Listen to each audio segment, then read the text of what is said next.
সৎ বোনের পছন্দ নয় বলে মাথার সব চুল আজ কেটে দিল আমার সৎমা। অনেক কান্নাকাটি করার পরেও আমার একটা কথাও শুনলেন না উনি। রূপবতী জিনিসটা কার পছন্দ নয়? সবাই রূপবতী তরুণী পছন্দ করেন। অনেকে চান সুন্দরী হতে, কিন্তু আমার কাছে রূপবতী হওয়া একটা অভিশাপ। নিজের চেহারার জন্য আমি অভিশপ্ত। আমার সৎমা এবং বোন সবসময় আমার রূপের হিংসা করেন। আমার মাঝে মাঝে মনে হয় ওইসব মেয়েদের মতো আমার মুখেও কেন অ্যাসিড ছুঁড়ে মারেনি। চুল কাটা হয়ে গেলে তরির হাত টান মেরে ফেলে দেওয়া হয় উঠানের এক কোণে। সৎমা ও বোন হাসতে হাসতে বাড়ির বাইরে চলে যায়। তরি সেখানে বসে কাঁদতে থাকে। এজন্য নয় যে তার চুলগুলো কেটে দেওয়া হয়েছে, সে কাঁদছে যে বাবা বারান্দায় বসে থেকেও কিচ্ছুটি বলল না। তরি গ্রামের একটা নিম্ন মধ্যবিত্ত পরিবারের মেয়ে। কাছের মানুষ বলতে তার আর কেউ নেই। তরির বয়স 3 কি 4 হতে না হতেই মা কলেরায় আক্রান্ত হয়ে এক রাতের মাঝেই মারা যায়। বাবা সে সময় মেয়ের চিন্তাতেই আরেকটা বিয়ে করে নিয়ে আসে। তবে কিছুদিন যাওয়ার পর সৎ মায়ের প্ররোচনায় এসে বাবা আস্তে আস্তে বদলাতে শুরু করেন। সৎ মা তরির যত্ন নিতেন না। বিশেষ করে নিজের একটা মেয়ে হওয়ার পর তরির চেহারা ওর সৎ বোনের চেয়ে অনেক ভালো হওয়ায় সৎ মায়ের এতে অনেক হিংসে হতো। তরির বয়স এখন 19 এর কাছাকাছি। ওর ছোট বোনের বয়স 15 কি 16 হবে হয়তো। তরির চেয়ে কম সুন্দরী হওয়ায় অনেকটা হিংসে হয় ওর। সেজন্যই তো আজ তরির মাথার সব চুল মাকে দিয়ে জোর করে কেটে দিল। মা মেয়ে অনেকটা খুশি আজ তরির এমন অবস্থা দেখে। তরির কিচ্ছু করার নেই, কারণ কিছু বলতে গেলে এ বাড়ির বাসি ভাতও যে তার কপালে জুটবে না। কাটা চুলগুলো হাতে তুলে নিয়ে বাড়ির পেছনের পুকুর পাড়ে চলে আসে তরি। পুকুর পাড়ের ওপর একটা বাঁকানো খেজুর গাছ আছে। পুকুরের পানির ওপর দিয়েই কিছুটা বাঁকা হয়ে আছে গাছটি। এখানে প্রায় এসে বসে থাকে সে। হাতে থাকা কাটা চুলগুলো নিয়ে গাছের ওপর গিয়ে বসে তরি। পা পানির ওপর মেলে দিয়ে কাটা চুলগুলো সামনে ধরে সে। নিজের এমন অবস্থার জন্য সে নিজের বাবাকে কখনো দোষারোপ করে না, সে দোষারোপ করে নিজের মাকে। আচ্ছা, মা কি আমাকেও নিয়ে যেতে পেরেছিলেন না? স্বার্থপরের মতো একা একা শান্তির ঘুম ঘুমাতে চলে গেলেন? নাকি আমি ওনার বোঝা হয়ে গেছিলাম যে এত তাড়াতাড়ি আমায় একা করে চলে গেলেন? হাতে থাকা চুলগুলো সহ পুকুরে শো করে তলিয়ে গেল তরি। সাঁতার সে জানে, তবে আজ আর সাঁতার কাটতে ইচ্ছে নেই তার। এই গভীর পুকুরটাতে তলিয়ে যেতে ইচ্ছে করে আজ ওর। কিন্তু কথায় আছে না, অভাগী যেখানে যায় সাগর শুকিয়ে যায়। এবারও এমন হলো। ঠিকমতো সে ডুবেও মরে যেতে পারল না। তার আগেই একজন পুকুরে ঝাঁপ দিয়ে তরিকে তুলে আনলো। তরিদের গ্রামটা আসলে লালমনিরহাটের কুলাঘাটে, যার পাশ দিয়ে বয়ে গেছে ধরলা নদী। জায়গাটা বেশ লোকপ্রিয় হওয়ায় বিভিন্ন জায়গা থেকে লোকজন ঘুরতে আসে সেখানে। তরিদের বাড়ির পেছন পাশ দিয়ে রাস্তা গেছে। এমনি ঘুরতে আসা লোকজনের মাঝে কেউ একজন তরিকে ডুবতে দেখে ফেলে। এরপর তরিকে উদ্ধার করে ঘাটে আনে। তরিকে কোলে করে ওদের বাড়িতে নিয়ে আসে। যে তরিকে তুলে আনলো তার বয়স হয়তো 40-45-এর কাছাকাছি হবে। তবে দেখে মনে হয় একদম সুস্থ সবল মানুষ। উনি তরির সুস্থতার খেয়াল করে নিজের গাড়িতে থাকা কিছু ঔষধ তরিকে খাইয়ে দিলেন। তরির বাবা পাশেই ছিলেন। লোকটির এমন পরিচর্যা দেখে তরির বাবা বেশ লজ্জিত হলেন। লোকটিকে দেখে মনে হলো উনি একজন ডক্টর। যাই হোক, তরির জ্ঞান ফেরার আগেই লোকটি তরির বাবার কাছে বিদায় নিলেন। বাড়িতে তরির সৎমা ও বোন ছিল না এতক্ষণ। তরির জ্ঞান ফিরলে নিজেকে বারান্দায় ছোট্ট চকিতে আবিষ্কার করল। পাশে ওর সৎমা ও বোন দাঁড়িয়ে আছে। ওর জ্ঞান ফিরতে দেখলেই বলে, মরণ, অভাগী মরেও না। কোথা থেকে যে ওসব ফিরিস্তা আইসে পড়ে। হ্যাঁ গো, একটু আগে ডুব দিতে পারোস নাই? নাকি আগে লোকজন দেখা ফের ডুব দিছোস, যাতে তোরে কেউ আইসা বাঁচায়? তরি এসবের মানে কিছুই বুঝতে পারল না। প্রচুর মাথা ব্যথা করছে। মাথার ভেজা ওড়না পেঁচিয়ে ঘরের ভেতর চলে গেল। তরির গরিব ঘরের মেয়ে হলেও কি হবে, পড়াশোনায় প্রচুর মেধাবী। পড়াশোনা ওর সৎ মা চেয়েও আটকাতে পারেনি, কারণ ছোট থেকে বৃত্তি পাওয়াই আর এ ব্যাপারে কারো সাহায্যের প্রয়োজন পড়েনি ওর। এসএসসিতেও অনেক ভালো রেজাল্ট করেছিল। শহরের একটা নামিদামি স্কুলে পড়ার সুযোগ পেয়েছিল সে। তবে পরিবারের চাপে সে যেতে পারেনি, তাই গ্রামেই একটা কলেজে ভর্তি হয়েছে। এখন উচ্চ মাধ্যমিক প্রথম বর্ষের ছাত্রী সে। 4 কি 5 হবে হয়তো। তরির বাবা উঠোনে বসে কুলোর গুণের তার দিয়ে গিট লাগাচ্ছিলেন। সে সময় সেদিনের মধ্যবয়স্ক লোকটি তরির বাবার সামনে এসে দাঁড়ায়। তরির বাবা লোকটিকে দেখে চমকে যায়, উঠে দাঁড়িয়ে সালাম দেয়। আসসালামু আলাইকুম। জি, ওয়ালাইকুম আসসালাম। কি কইবেন সাহেব? জি, আপনার মেয়েকে আমি আমার বাড়ির বউ বানিয়ে নিয়ে যেতে চাই। বিয়ে? জি। কথাটি শুনে তরির বাবা চিন্তিত মুখে দাঁড়িয়ে রইলেন। তৎক্ষণাৎ লোকটি তরির বাবার হাতে একটা ব্যাগ ধরিয়ে দিলেন। ব্যাগটা ওজনে বেশ ভারী লাগছিল, তাই সামাল না দিতে পেরে হাত থেকে মাটিতে পড়ে যায়। ব্যাগের চেইনটা খোলা থাকায় ব্যাগের ভেতরে থাকা বস্তুগুলো বেরিয়ে আসে, যেগুলো হলো টাকার বান্ডেল। তরির বাবা আর যাই হোক লোভী নন, তবে এমন সময় সংসার চালানো বেশ কঠিন। উনারও বয়স হয়েছে, খুব একটা খেটে রোজগার করার সামর্থ্য উনার নেই। তাই সামনে থাকা ব্যক্তিটির দিকে তাকিয়ে উনি বললেন, সাহেব, আমি জানি নে আপনি কে, এইটাও জানি নে আমার মেয়েকে কি জন্যে নিজের বাড়ির বউ বানাইতে চান। তবে আপনাকে দেখে ভদ্রলোক মনে কয়, তাই কই আমি আমার মেয়েকে দিতে পারবো, তবে আমারে 2টা দিন সময় দেন। লোকটি কিছু একটা ভেবে উত্তর দিল, দেখুন, আমি কালকের মধ্যে আপনার মেয়েকে নিয়ে যেতে চাই, তাই যা ভাবার জলদি ভাববেন। আমি এখন আসি। কথাটি বলে আর এক মুহূর্ত দেরি না করে চলে গেল লোকটি। যাওয়ার পথে লোকটি দেখতে পেল লাল হিজাবে তরি বাড়ির দিকেই আসছে।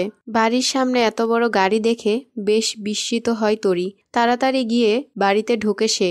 উঠানে গিয়ে দেখে ওর বাবা উঠানে একটা ব্যাগের পাশে পড়ে থাকা অনেকগুলো টাকার বান্ডেল গুছাচ্ছে। বাবার কাছে গিয়ে কপাল হালকা কুঁচকে জিজ্ঞাসা করে, বাবা, এত টাকা কোথায় পেলে তুমি? তরির বাবা বেশ হকচকিয়ে জবাব দেন, তুই ঘরে যা, তোর সব কথা না শুনলেও চলবো, যা এখন ঘরে যা। তরি আরও বেশি সন্দেহের দৃষ্টিতে তাকায় বাবার দিকে। টাকার ব্যাগ বাবার হাত থেকে উঠানের একপাশে ছুঁড়ে ফেলে দিয়ে বলে, বাবা, তোমায় যেটা বলেছি তার জবাব দাও। এত টাকা কোথায় পেলে? দেখ তোরে যেটা করতেছি সেটা শোন, যা ঘরে যা, মাথা গরম করবি না কইলাম। তরির বাবা এমন রাগ দেখে আর কিছু বলল না, ঘরে চলে গেল। আর যাই হোক এ বাড়ির কারোর ওপর দিয়ে কথা বলার সাহসও অনেক দিন আগেই হারিয়েছে, যখন থেকে এ বাড়িতে ওর নতুন মা এসেছে। বিকেলের দিকে মা মেয়ের পুরো পাড়ার খবরাখবর নেওয়া হয়ে গেলে বাড়িতে ফেরে। রসুই ঘরের দায়িত্বটা তরিই সামলায়, বলা চলে প্রায় সকল কাজই সে করে। ওদিকে মা মেয়ে দুজনেই মিলে সারা গা মেরে খায়। পুকুরে গিয়ে গোসল করে দুজন মিলেই ঘরে ঢুকে চৌকির এক পাশে সেই ব্যাগ দেখতে পায়। ব্যাগে কি আছে তা দেখতে ব্যাগের চেইন খুলতেই দেখে অনেক টাকা। টাকাগুলো দেখে মা মেয়ে দুজনেরই চোখ বড় বড় হয়ে যায়। ব্যাগের মধ্যে হাত ঢুকিয়ে টাকার বান্ডেলগুলো নাড়তে থাকে। তরির বাবা ঘরে প্রবেশ করলেই জিজ্ঞেস করে, হ্যাঁ গো, কোথায় পেলে গো এত টাকা? চুরি চাকারি করলা নাকি লটারি লেগে গেছে? আহ, তোমরা শুরু হইয়া গেলা না?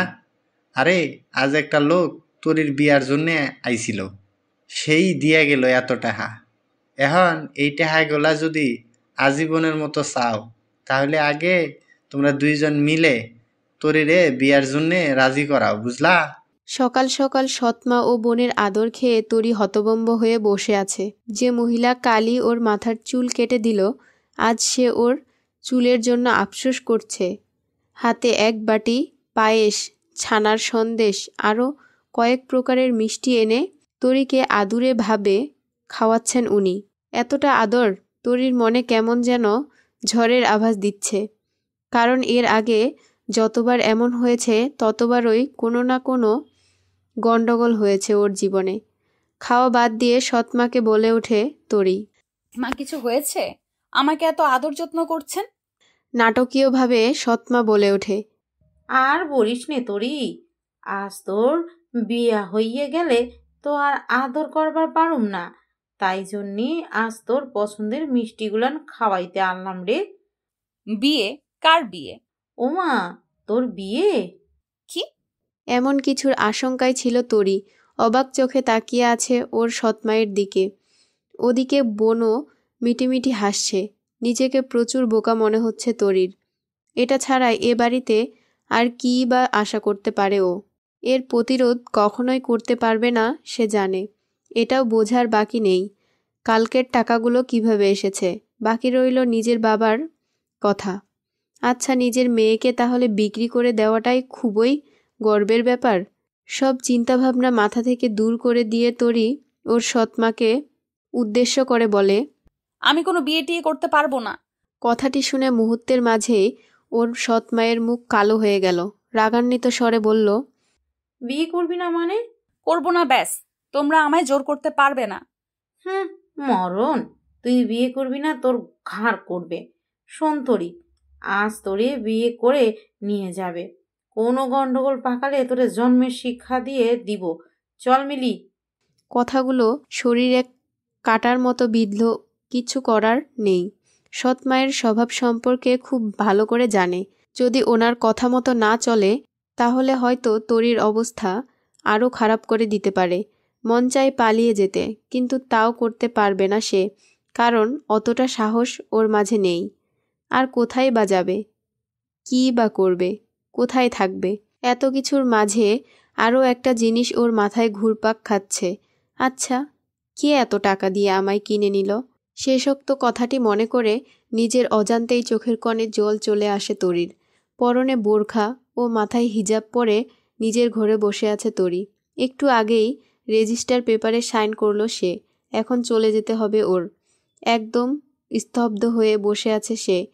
যাকে নিজের জীবনটা দলিল করে দিল তাকে দেখা তো দূরের, নাম জানা হয়নি। একটু পর তরির রুমে সেই মধ্যবয়স্ক লোকটি প্রবেশ করলো এবং গভীর গলায় বলল, চল, আমাদের অনেকটা পথ যেতে হবে। কারো নরম ঠোঁটের আলতো স্পর্শ কপালে সহ গালে ও হাত অনুভূত হতে লাগলে ঘুম থেকে জেগে ওঠে রূপ। ঘুম ভাঙলে দেখতে পায় তরি ওকে আষ্টে পিষ্টে জড়িয়ে ধরে আছে। তরির মুখটা রূপের মুখের সাথে একদম লেগে আছে। রূপের কিছুটা হাসি পায় তরিকে এভাবে দেখে। মেয়েটা যে আসলেই পাগলি। তারপর ভাবে, হয়তো বোনকেও এভাবেই জড়িয়ে ধরে ঘুমায়। তরিকে নিজের কাছ থেকে ছাড়িয়ে সুন্দর করে নিজের জায়গায় শুইয়ে দেয়। চুলগুলো না থাকায় একদম বাচ্চাদের মতো লাগছে তরিকে দেখতে। রূপ চাইছে তরির কপালে ভালোবাসার পরশ এঁকে দিতে, কিন্তু সে এমন কিছুই করল না। আবারও নিজের জায়গায় গিয়ে তরির দিকে মুখ করে শুয়ে পড়ল। বিছানার দুপাশেই বিশাল বিশাল কাচের জানালা। কাচের জানালা ভেদ করে চাঁদের রূপালি আলো তরির মুখে এসে পড়ছে। এতে ওর মুখটা দেখতে আরও আকর্ষণীয় হয়ে উঠেছে। রূপ সেদিকে তাকিয়ে ভাবনার সাগরে ডুব দিল। রূপের বাবা মা ভালোবেসেই খুব কম বয়সে বিয়ে করেছিল। তখন দুজনেই মেডিকেল স্টুডেন্ট। আসলে এত তাড়াতাড়ি বিয়ে করার কারণটাও বড় ছিল। রূপের মা প্রেগনেন্ট ছিলেন। রিশাদ চৌধুরী, রূপের বাবা, ওর মাকে ঠকাতে চাচ্ছিলেন না বলে তাড়াতাড়ি বিয়ে করে নেন। কয়েক মাস যাওয়ার পর রূপ জন্ম নেয়।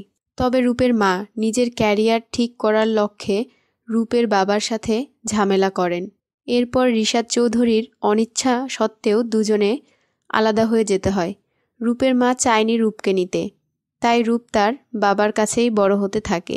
রিশাদ চৌধুরী নিজের ছেলেকেও ক্যারিয়ার দুটোই সমানভাবে পরিচালনা করতে থাকে। এক পর্যায়ে এসে উনি সুখের মুখ দেখেন। আস্তে আস্তে রিশাদ চৌধুরী একজন বড় ডক্টর হয়ে সাফল্য অর্জন করেন। রূপের মা আফসোস করলেও আর কোনোভাবেই রিশাদ চৌধুরীকে মানাতে পারেন না। নিজের ছেলে ও কাজ নিয়ে সবসময় বিজি থাকতেন তিনি।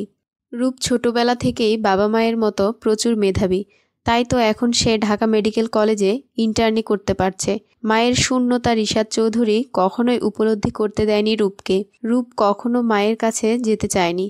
ওর কাছে ওর বাবাই সব। সেদিন পানিতে ডুবতে দেখে তরিকে উদ্ধার করেন রিশাদ চৌধুরী। মেয়েটির মুখের দিকে তাকিয়ে একটা মায়া ও স্নেহের অনুভূতি জাগে। তাই 4-5 দিন ধরে ওর সব খবরাখবর নিয়ে সোজা বিয়ের প্রস্তাব নিয়ে আসেন। উনি ইচ্ছে করে টাকাগুলো নিয়ে এসেছিলেন যাতে তরিকে নিজের বাড়ির বউ বানানোর কোনো সংশয় না থাকে, এবং এ সংশয় কেটে গেলে যখন রেজিস্ট্রি পেপারে তরি সাইন করলো। ভাবনার ঘোরে কখন যে ঘুমিয়ে পড়ছিল রূপ তার ঠিক নেই। মুখে পানির ছিটা পড়ায় চোখ টিপে টিপে ঘুম ভাঙল ওর। ব্যাপারটা কিছুটা বিরক্তির হলেও সেটাই আবার তরিকে দেখে ভালো লাগায় পরিণত হলো। হাসি মুখে তরির দিকে চেয়ে মুচকি হেসে দিয়ে বলল, সকাল সকাল পানি ছিটিয়ে ঘুম ভাঙাচ্ছেন যে? আপনার হাত দিয়ে কি ডাকতে পারলেন না? রূপের হাসি দেখে তরির কেমন অবাক লাগে। কি অদ্ভুত মানুষটা, সব সময় শুধু হাসে। কাল রাত থেকে একটা কথাও কি না হেসে বলেছে? রূপ হাতের তুড়ি বাজিয়ে বলল, কি হলো? কোন রাজ্যে ভাসলেন রূপের তরী? না না, আসলে ভাবলাম আপনাকে ছুঁয়ে কিভাবে ডাকবো, মানে। রূপ এবার জোরে জোরে হেসেই চলেছে। তরি ভাবছে পাগল হয়ে গেল নাকি লোকটা। রূপ হাসতে হাসতে পেট ধরে শ্বাস নিতে থাকে আর হাঁপানো গলায় বলে, আপনি আমায় হাসিয়েই মারবেন দেখছি। ও মোর খোদা, তুমি কি শুনছো রূপের তরী কি বলছে? আমায় নাকি হাত দিয়ে ছুঁয়ে ডেকে দিতে লজ্জা। হা হা হা। কেন? আমি কি করলাম? কাল রাতে আমায় আষ্টে পৃষ্ঠে জড়িয়ে ধরে ঘুমিয়েছেন, আর এখন বলছেন কি করলাম? তরি কাল রাতে এমন কিছুই ভয়ে ছিল। বাড়িতে থাকাকালীন মিলিকে প্রায়ই এমন জড়িয়ে ধরে ঘুমাতো সে, কিন্তু কাল রাতে ছি ছি, এ কি কাজ করেছে সে? ভাবতেই কেমন লাগছে ওর। লজ্জা পাবেন না, কবুল না বললেও লিগেলি হাজব্যান্ড ওয়াইফ আমরা, সো। তরি আর কিছু না বলে ওয়াশরুমে ঢুকে পড়ল। আর যাই হোক, কাল রাতের কাজটা একদমই ঠিক হয়নি। তরি ভেবেছিল রূপ ওকে কিছু করবে, তবে উল্টে ও নিজেই এমন কাণ্ড করে বসেছে। বেসিনের আয়নায় মুখটা দেখছে সে। আচ্ছা, এই রূপের কারণেই কি এত কিছু? সবাই তাহলে রূপের পাগল? মনের ভেতরটা কেউই দেখল না। ওয়াশরুমের দরজায় নক করার আওয়াজ হলে তাড়াতাড়ি দরজাটা খুলে দেয় তরি। অমনি রূপ হাসি মুখে বলে, আপনার হয়ে গেলে নিচে চলে যান, ব্রেকফাস্টের জন্য বাবাও বসে আছেন, আমি ফ্রেশ হয়ে আসছি। তরি ওয়াশরুম থেকে বেরিয়ে এলে রূপ ভেতরে ঢোকে। একটা জিনিস তরির খুব ভালো লেগেছে। রূপের চেহারায় সবসময় হাসিটা বজায় থাকে, যেন হাসিটা ওর মুখের জন্যই তৈরি। মাথাটা বেবি পিঙ্ক হিজাবে আটকে নিচে চলে যায় তরি। বিশাল আকারের ডাইনিং টেবিলের এক প্রান্তে বসে আছেন রিশাদ চৌধুরী। তরিকে আসতে দেখে বললেন, এখানে বসো তরি। সামনের চেয়ারটি দেখিয়ে তরিও বাধ্য মেয়ের মতো বসে পড়ে। সাথে সাথে একজন সার্ভেন্ট এসে তরির সামনে থাকা প্লেটে ব্রেকফাস্ট দিয়ে যায়। রিশাদ চৌধুরী আবারও বললেন, তোমার সাথে আমার পরিচয়টা হয়নি, কিন্তু আমার মনে হয় রূপ জানিয়েছে আমি কে। আমি তোমার শ্বশুর। তবে তোমার যা ভালো লাগে তাই বলেই আমায় ডাকতে পারো, যেমন ধরো বাবা, আব্বু, আব্বা। বলেই হালকা হেসে দেন। তরিও ওনার কথায় খানিক হেসে ওঠে।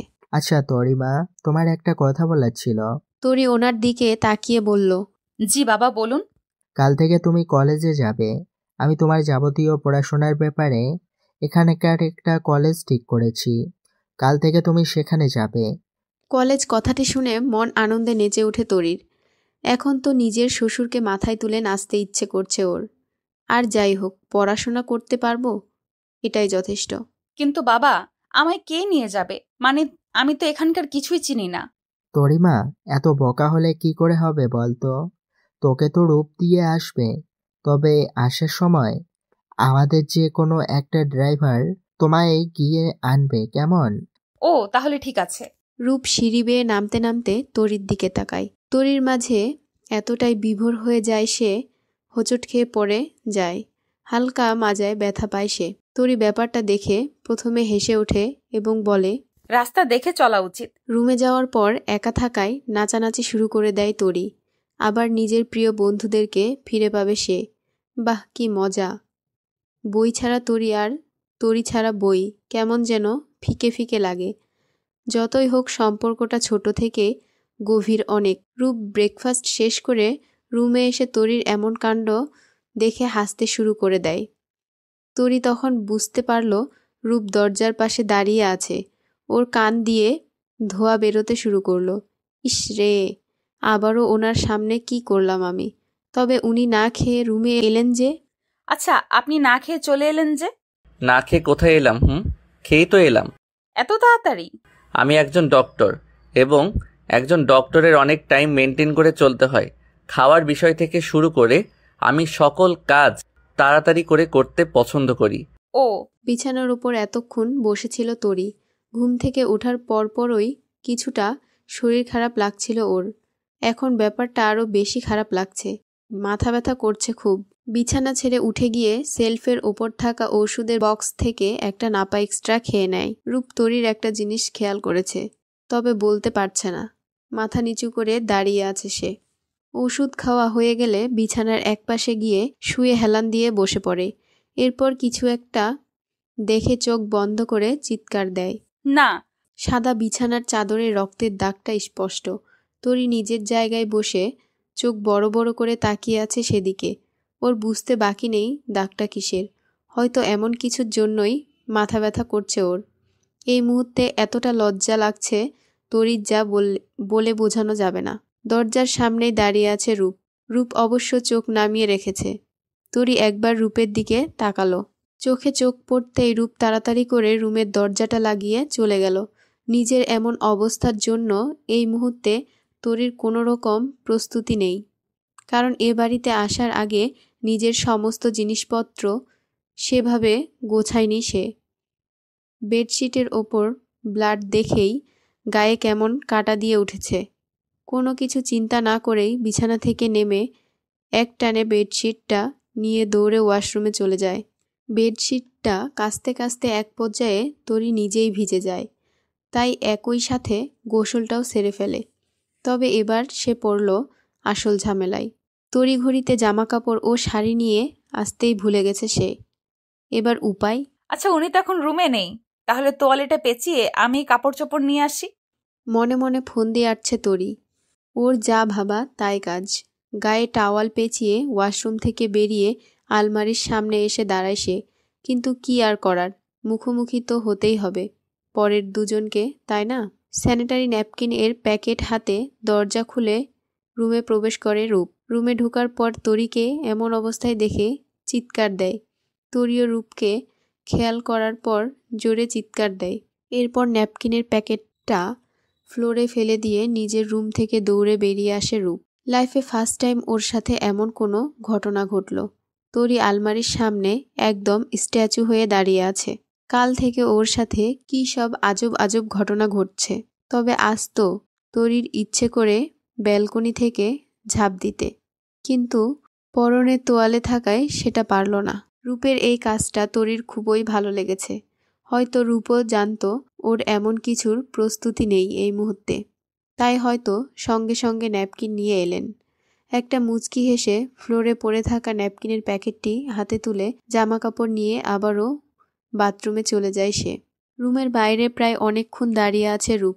ভেতরে ঢুকতে এখন অনেকটা লজ্জা করছে ওর। যাই হোক, এমন কিছু হবে ভাবতে পারেনি। রুমে যাবে যাবে করেও যাচ্ছে না, কিন্তু রূপ একটা কথা চিন্তা করলো। যা হবার হয়েছে, আমারই তো বউ, এতে সমস্যা কোথায়? এটা ভেবেই দরজার লকের দিকে হাত বাড়ায়। অমনি ভেতর থেকে কেউ একজন দরজাটা খুলে দেয়।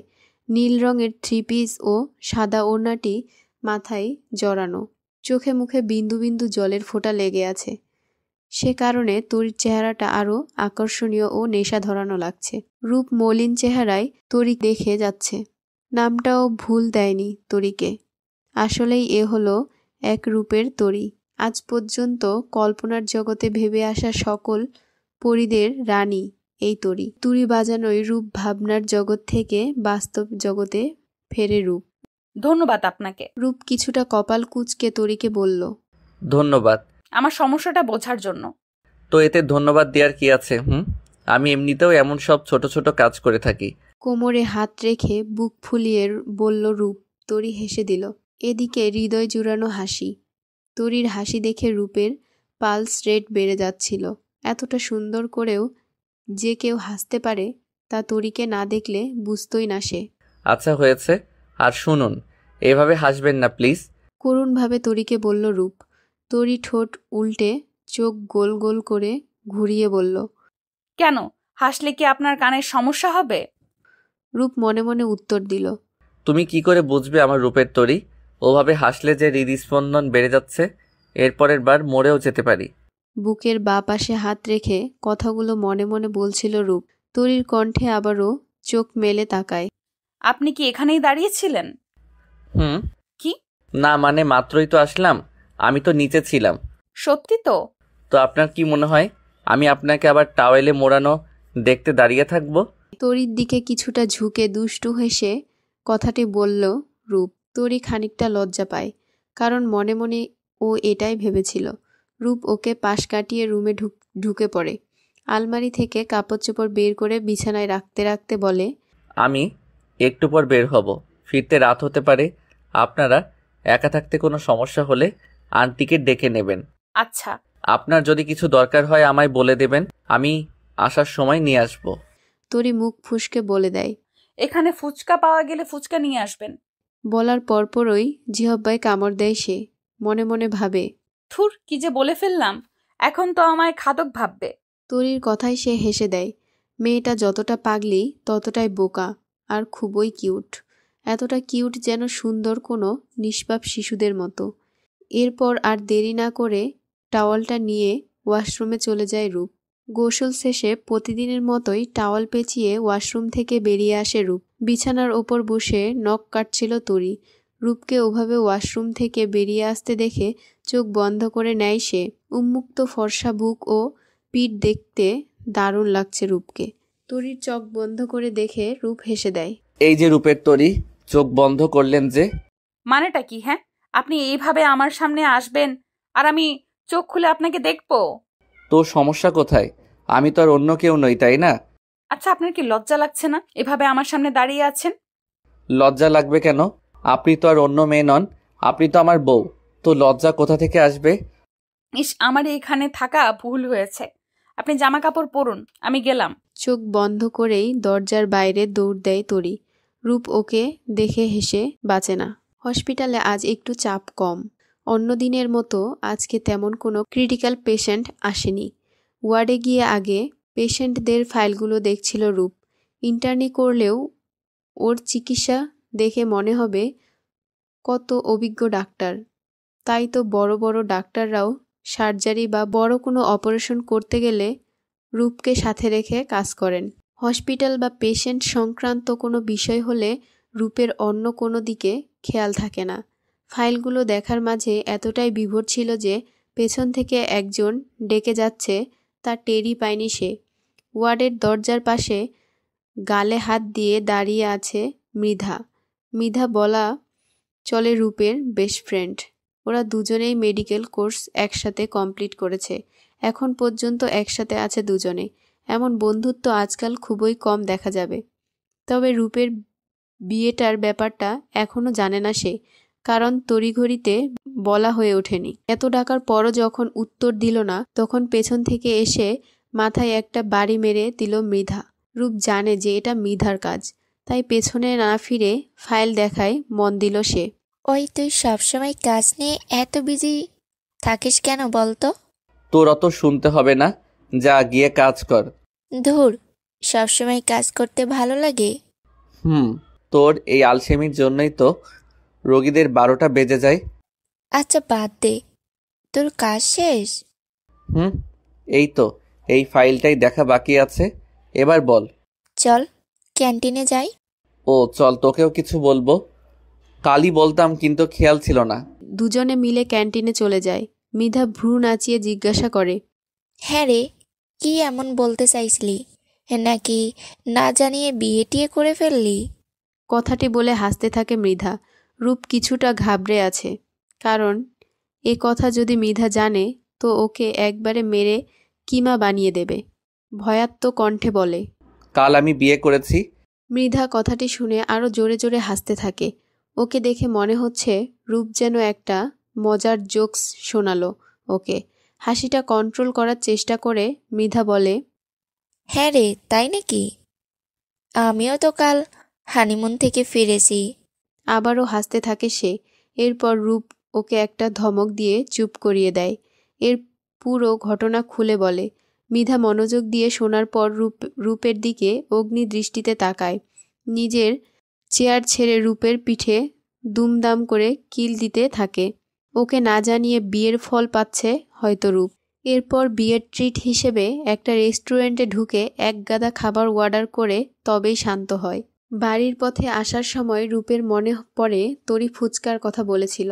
তাই একটা ফুচকার দোকান দেখে গাড়ি থামিয়ে ফুচকা কিনতে চায়। মোবাইলটা গাড়িতেই রেখে যায়। এদিকে রূপের মোবাইলে বারবার কল এসে যাচ্ছে। ফুচকা কিনে গাড়িতে ঢোকার পর দেখে ফোন বাজছে। ফোনটা ধরার পর ওপাশে ব্যক্তিটির কথা শুনে রূপের মুখটা এমন হয়ে যায় যেন কেউ ওর জীবন কেড়ে নিতে চেয়েছে। তড়িঘড়ি করে গাড়ি স্টার্ট দিয়ে বেরিয়ে পড়ে সে। অজ্ঞান অবস্থায় বিছানায় শুয়ে আছে তরি। তরির মাথার কাছে বসে আছে রিশাদ সাহেব এবং রুমে দুজন সার্ভেন্ট রয়েছে। তরিকে অজ্ঞান অবস্থায় দেখে রূপের জান যায় যায় ভাব। হাতে থাকা জিনিসপত্র টেবিলে রেখে দৌড়ে গিয়ে তরির পাশে বসে। মেয়েটার মুখটা মলিন হয়ে আছে। রিশাদ সাহেবের দিকে চিন্তিত চেহারায় তাকিয়ে বলে, কিভাবে হলো এমন বাবা? আমিও জানি না বাবা। চিত্রা তোরের রুমে খাবার দিতে এসে দেখে দরজা ভেতর থেকে লক। যখন অনেকবার ডাকার পরেও তোরই দরজা খুলল না, চিত্রা আমাদেরকে ডেকে আনে। এরপর দরজা ভেঙে দেখি ও ব্যালকনির দরজার সামনে অজ্ঞান হয়ে পড়ে আছে। তারপরই তো তোকে ফোন করলাম। কিন্তু এমন কিভাবে হলো? আমি তো কিছুই বুঝতে পারছি না। এমনিতেও রাত, তারপরেও ওর এমন অবস্থা দেখে ভয় পেয়ে গেছিলাম রে। আচ্ছা, তোমরা না হয় এখন যাও, আমি ওকে দেখে নিব। সেটাই বেটার হবে। আমি তাহলে উঠি। রিশাদ সাহেব ও সার্ভেন্টরা চলে যায়। দরজা বন্ধ করে দিয়ে রূপ এসে তরির মাথার কাছে বসে। মুখটা কেমন শুকনো লাগছে ওর, হয়তো দুপুরে খায়নি। মাথায় হাত বুলিয়ে দিতে লাগলেই তরি আস্তে আস্তে জেগে ওঠে এবং উঠে কান্নাকাটি শুরু করে দেয়। তরির কান্নাকাটি দেখে রূপ কিছুটা ঘাবড়ে যায়। এভাবে কান্নাকাটি করার কারণ জানতে চাইলে তরি আবারও জোরে জোরে কান্না করতে থাকে। এক পর্যায়ে রূপ ওকে জোর করে একটা ধমক দেয়। তরি অত জোরে ধমক খেয়ে চুপ করে যায়, কিন্তু তখনও আস্তে আস্তে কাঁদতে থাকে। এবার রূপ ওর কাছে এমন হওয়ার কারণ জানতে চাইলে তরি বলতে থাকে, সন্ধ্যার কিছুক্ষণ আগে ছাদ থেকে বেডশিটটা নিয়ে রুমে এলাম। এরপর ব্যালকনিতে গিয়ে যেই লাইট দিলাম, দেখি ব্যালকনিতে রাখা চেয়ারে শাড়ি পরা একটা কঙ্কাল বসে আছে আর তার মুখে লাল লাল আলো জ্বলছে। আমি খুবই ভয় পেয়ে গেছিলাম। তারপর আমি দৌড়ে ওখান থেকে চলে আসার সময় হোঁচট খেয়ে পড়ে যাই। তরি যে একটু বোকা তা রূপ জানত, তবে সে যে এতটা ভীতু তা সে জেনে হাহা করে হাসতে শুরু করে দেয়। ওর হাসি দেখে তরি আবারও কাঁদতে শুরু করে আর ফুপিয়ে ফুপিয়ে বলে, আপনি খুব খারাপ। আমি ভূত দেখে ভয় পেয়ে কাঁদছি আর আপনি হাসছেন। রূপের হাসির মাত্রা আরও বেড়ে যায়। হাসতে হাসতে তরিকে বলে, ও ভালো কথা, তাহলে চলুন আমি আপনাকে ভূতের সাথে পরিচয় করিয়ে দেই। কি? চলুন। না না, আপনি পাগল নাকি? আমি এমনিতেও অনেকটা ভয় পেয়েছি, তার উপর আর ওখানে আমি যাব না। আমি আর ব্যালকনিতে যাব না। আহা, আমি বলছি তো ওই ভূতের সাথে আমার ফ্রেন্ডশিপ আছে, আপনাকে কিচ্ছু করবে না। ভূতেদের সাথে ফ্রেন্ডশিপও করা যায়? আগে জানতাম না তো। এখন তো জানলেন। আর ভূতের পরনে একটা শাড়ি ছিল, তাই না? হ্যাঁ, আপনি কিভাবে? ওই শাড়িটা আমি ওকে গিফট করেছি। আপনার মাথা ঠিক আছে? কি আবল তাবল বলছেন? আবল তাবল? তাহলে চলুন, সব বুঝতে পারবেন। তরি যেতে না চাইলেও রূপ ওকে জোর করে টেনে ব্যালকনিতে নিয়ে যায়। এখনও কঙ্কালটাকে ওখানে বসে থাকতে দেখে কান্না শুরু করে দেয় তরি। মিট মাই ফ্রেন্ড কঙ্কাল রানী। এবং কঙ্কাল রানী এটা আমার ওয়াইফ রূপের তরি। সো এখন বলুন কেমন লাগলো আমার ফ্রেন্ডকে? তরি একবার রূপের দিকে তাকায় আর একবার কঙ্কালটির দিকে তাকিয়ে কপালে ভাঁজের রেখা ফেলে বলে, তার মানে এটা? জি হ্যাঁ রূপের তরি, এটা কোনো ভূত নয়, এটা একটা সাধারণ কঙ্কাল, তবে আমার কাছে অসাধারণ। এই কঙ্কালটি দিয়েই মেডিকেল কোর্স শেষ করেছি আমি। অতটা স্পেশাল কিছু নেই, এটা একটা মেয়ে কঙ্কাল, তাই এভাবে শাড়ি পরিয়ে রেখে দিয়েছি। আসলে বেলকনিতে একা বসে থাকতে ভালো লাগতো না, তাই এই কঙ্কালটি সাজিয়ে রাখা। আচ্ছা, আপনার মাথায় কি বুদ্ধি শুদ্ধি নেই? এভাবে একটা কঙ্কাল রেখেছেন, তার উপর এমন ভাবে সাজিয়েছেন যে কেউ দেখলে ভয় পেয়ে যাবে। আমিও অনেকটা ভয় পেয়েছিলাম। ওকে ওকে, আজ থেকে সরিয়ে দিচ্ছি, আর এটা এখানে রাখবো না। এবার হ্যাপি? তরি রাগে মুখ ফুলিয়ে কিছু না বলেই রুমে চলে যায়। এরপর রিশাদ সাহেব, রূপ ও তরি একসাথে ডিনার শেষ করে। তরি খাওয়া দাওয়া শেষে রুমে চলে আসে। রূপ জানে যে তরি রাগ করেছে। বিছানার মাঝখানে এক গাদা বালিশ দিয়ে নিজের জায়গায় শুয়ে পড়ে তরি। একটু পর রূপ রুমে আসে, দেখে একদম বাচ্চাদের মতো গুটিসুটি মেরে শুয়ে আছে তরি। দরজাটা লাগিয়ে রূপও নিজের জায়গায় গিয়ে শুয়ে পড়ে।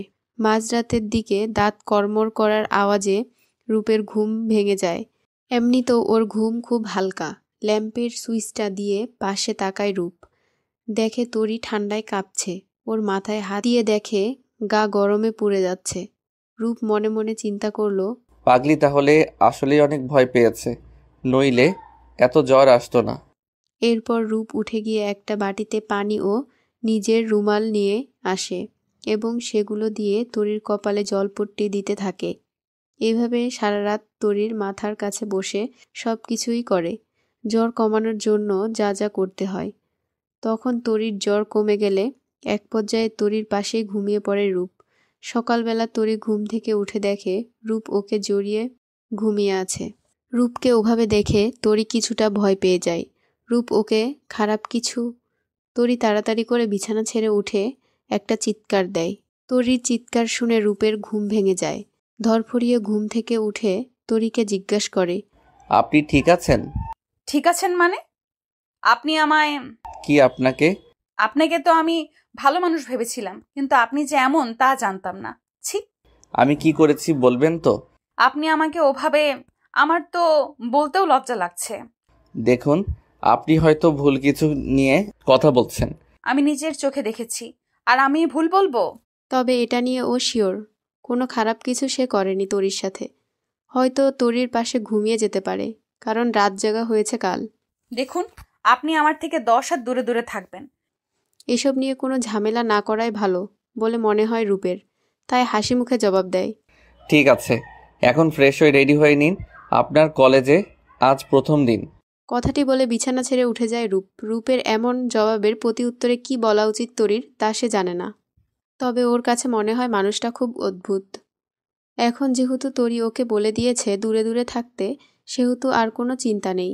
এখন কলেজ যাওয়ার প্রস্তুতি নিতে হবে ওকে। ফ্রেশ হয়ে সকালের নাস্তা শেষ করে রুমে আসে তরি। একটা বেবি পিঙ্ক কালারের লং 3 পিস এবং সাদা হিজাব মাথায় আটকে কাঁধে ব্যাগ ঝুলিয়ে বাইরে আসে তরি।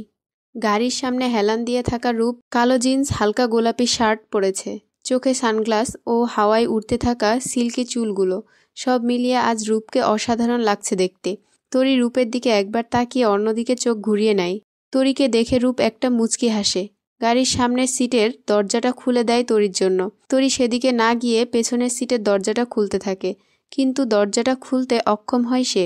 তাই উপায় না পেয়ে রূপের পাশের সিটেই বসতে হয় ওকে। মুখ ফুলিয়ে বসে আছে তরি। রূপ সেদিকে একবার খেয়াল করে গাড়ি স্টার্ট করে দেয়। গাড়িতে কেউ আর কারো সাথে কথা বলছে না। রূপ এমন একজন যে শুধু তার প্রিয়জনদের সাথেই 2-1টা কথা বেশি বলে, নইলে প্রয়োজন ছাড়া সে খুব একটা কথা বলে না। এমনিতে সে খুবই নরম মনের মানুষ, ছেলে হলেও খুবই ইমোশনাল সে। তবে হাসিটা কখনোই যেন তার চেহারা ছেড়ে যায় না, সবসময় হাসির ছাপ ওর মুখেই লেগে থাকে। হাসিটা ছাড়া যেন অসম্পূর্ণ রূপ। কিছুক্ষণ পর ওরা কলেজের গেটের সামনে এসে পৌঁছে। গাড়িটা পার্ক করে দুজনেই নেমে পড়ে গাড়ি থেকে। কলেজের ভেতরে ঢুকতে গেলে তরির সাথে রূপও যায়। এটা দেখে তরি বলে, কি ব্যাপার? আপনি কেন আসছেন? কেন আবার? আপনার ক্লাসরুম ও বাকি সবকিছু বুঝিয়ে দেই, চলুন। আমি গ্রামের মেয়ে, তবে পড়ালেখা তো জানি, তাই না? আমি নিজে দেখেও চিনে নিতে পারবো। কিন্তু আপনি? কোনো কিন্তু না, আপনি যান। রূপের মুখটা শুকিয়ে যায় এবং বলে, ঠিক আছে। এটা বলার পর রূপ সেখান থেকে চলে আসে। তরি একটা লম্বা নিঃশ্বাস ফেলে সামনের দিকে হাঁটা দেয়। কলেজটা এতটা বড় ও গোলকধাঁধার মতো যে তরি কিছুতেই কিছু বুঝে উঠতে পারছে না। রূপকে যেতে বলে এখন ও নিজেই বিপদে পড়েছে বলে মনে হচ্ছে। কয়েকজন মেয়েকে দাঁড়িয়ে থাকতে দেখে সেখানে যায় তরি। আসসালামু আলাইকুম আপুরা, আমাকে একটা হেল্প করবেন প্লিজ? আমি কলেজে আজ নতুন, আমার ক্লাসরুমটা খুঁজে পাচ্ছি না, একটু দেখিয়ে দেবেন আমায়? মেয়েগুলো তরির দিকে তাকিয়ে একবার পরস্পরের দিকে তাকায় এবং সবাই মিলে হাসি মুখে বলে, হ্যাঁ হ্যাঁ অবশ্যই, চলো চলো। বলে তরিকে নিয়ে যায় ক্লাসরুমের দিকে। দোতলার একবারে শেষের রুমটায় গিয়ে পৌঁছে ওরা। তরিকে ভেতরে ঢুকতে বলে ওরা চলে যায় সেখান থেকে। তরি ওদের কথা মতো ক্লাসের ভেতরে ঢুকে পড়ে, কিন্তু পেছন থেকে কেউ তরির হাত টান দেয়। এতে পড়ে যেতে নিলে কেউ ওকে ধরে ফেলে। যে ব্যক্তিটি ওকে ধরেছে তার দিকে তরির এক দৃষ্টিতে তাকিয়ে রয়েছে, কারণ সে রূপ। তরির চোখের সামনে বা হাত দিয়ে তুড়ি বাজায়, এতে তরি কিছুটা লজ্জা পায়। ও ভাবে তাকিয়ে থাকার জন্য, কিছুটা রেগে রূপকে প্রশ্ন করে, এভাবে কেন টান দিলেন? আমার হাতে খুব লেগেছে। ইস, আপনাকে এখানে কারা নিয়ে এলো? সে কি কথা? এটা তো আমার ক্লাসরুম। কয়েকটা মেয়ে আমায় এখানে দিয়ে গেল, কিন্তু আপনি এখনো যাননি। আমি যাব কি না যাব আপনাকে ভাবতে হবে না। অ্যান্ড বাই দ্য ওয়ে, আপনার ক্লাসরুম নিচতলার শেষের রুমটা, এটা নয়। কি? হ্যাঁ, ওই মেয়েগুলো হয়তো আপনার সাথে মজা করেছে। হতেও পারে। রূপ ও তরি রুমটার সামনে দাঁড়িয়ে কথা বলছিল। একটু পরই রুম থেকে 4-5 জন ছেলে বেরিয়ে যায়। ছেলেগুলোকে দেখে মনে হয় খুব একটা সুবিধার নয়। এদের রুম থেকে চলে যাওয়ার দেখে তরির চোখ বড় বড় করে তাকিয়ে আছে। তরির এখন বুঝ আসলো কেন মেয়েগুলো ওকে এখানে রেখে গিয়েছিল। রূপের দিকে তাকিয়ে ছলছল চোখে বলে, সরি। কেন? আমি চলে গেলে ভালো হতো, তাই না?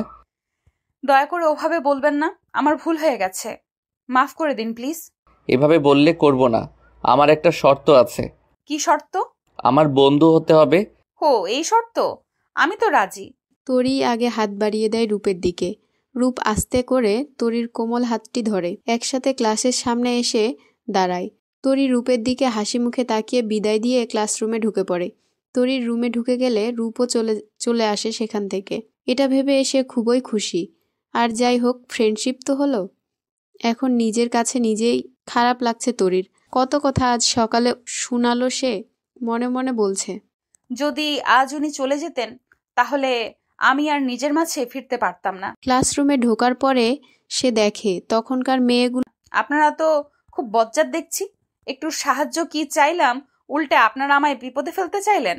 তোমার সাহস তো কম না মেয়ে, আমাদের ক্লাসরুমে এসে আমাদের ফ্রেন্ডকে কথা শোনানো হচ্ছে।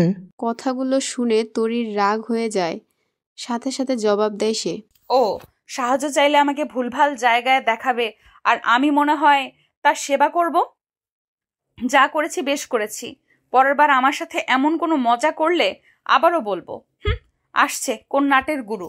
ছেলেগুলোকে দেখে মনে হচ্ছে পারলে তরিকে চিবিয়ে খায়, কিন্তু কিছু করার আগেই রুমে স্যার ঢুকে পড়ে। তরি তাড়াতাড়ি সামনে একটা সিটে বসে পড়ে। মনোযোগ দিয়ে পুরো ক্লাসটা করার পর ক্লাসরুম ছেড়ে চলে আসতে নেয় তরি। তখনই ওই মেয়েগুলো তরিকে চেপে ধরে। ওদের মাঝে একটা মেয়ে বলে ওঠে, খুব তো বড় বড় কথা বলছিলি, তোর সাহস কি করে হয় আমাদের মুখের উপর কথা বলার? জানিস আমি কে? আমার বাবা এই কলেজের ফাউন্ডার।